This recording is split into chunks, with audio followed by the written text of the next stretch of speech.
feel like if I started this podcast 7 years ago, this wouldn't be as interesting as it is nowadays. Yeah. But what are you seeing in the air? What is the state of game dev? Yeah, my outlook is not fantastic. I'm thinking a lot about video games in a sustainability and survivability sense. As a studio head, as someone who's had to go through layoffs, and as a studio that's always been profitable and always thought long and far into the future and been very interested in what the industry's doing, coming through a round of layoffs and then sort of being forced to think about, okay, well, and also having the chance to think about how would we do this again? You know, we've had to go down to this tiny little size and turtle up into a ball. What's next? And one of the really harrowing things that I think, it wasn't until Matthew Ball's, huge report dropped and it made its way around LinkedIn and the internet through a bunch of articles and everything that I think people really started to get it.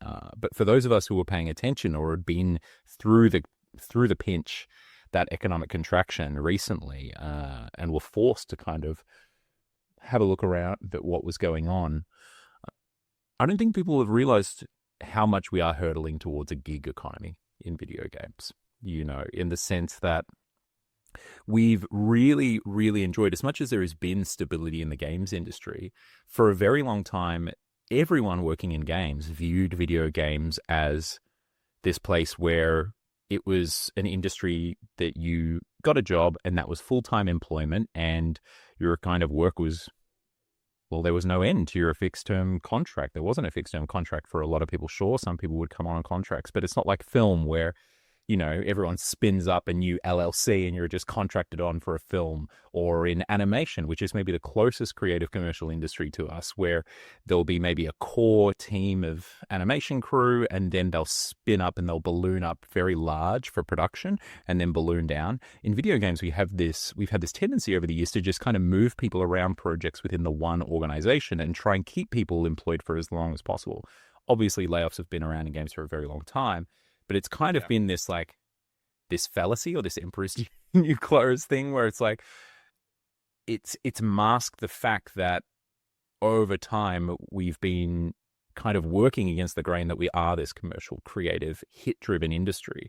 And we happen to be, I would say, the only one in the world that actually has been resting and depending on, not just as studio heads or as an industry, but also as those of us who worked in the industry. When I was a young designer, I was never thinking about the fact that I would get a contract gig or anything like that. It was a job. I would get a job at a studio and then I would be at that studio until I decided to leave, or there might be an unfortunate round of layoffs because a project got cancelled or some outside random thing that was an aberration of the games industry, of that studio's kind of operations.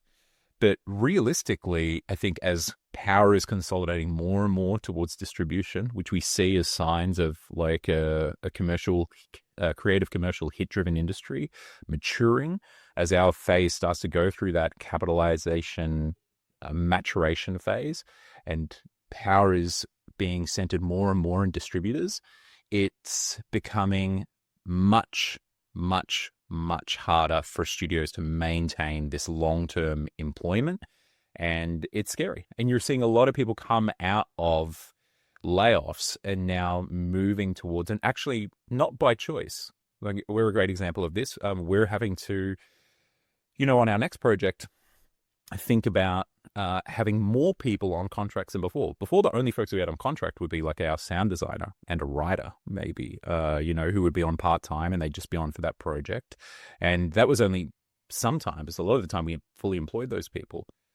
But now we're thinking about, sometimes, maybe something like 50% of our roles on a project having to be contract, not only for the stability of the studio and protecting us, but also protecting those employees in the sense of, and those contractors in the sense of, hey, we've only got money for 3 years. And those contracts may be long. When I say fixed term contracts and getting people on, they're 3-year contracts or 4-year contracts because we've got the project greenlit. And so we have the budget for them, but I can't actually say to them, hey, here's full-time employment, come on board, because at the end of that 4 years, we don't know what's happening. We don't know what's happening in the industry in 4 months or 6 months at the moment. It's a very volatile time, and I don't see it getting any more stable, especially with what's going on politically in the States or geopolitically around the world.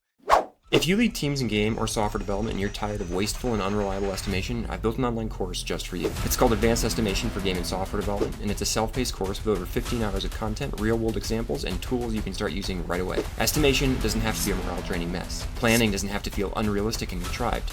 You can do better, and this course will help. Early access is now open with lifetime access and a big launch discount, but there's limited seats at this price point. Check it out at this URL or in the show notes below.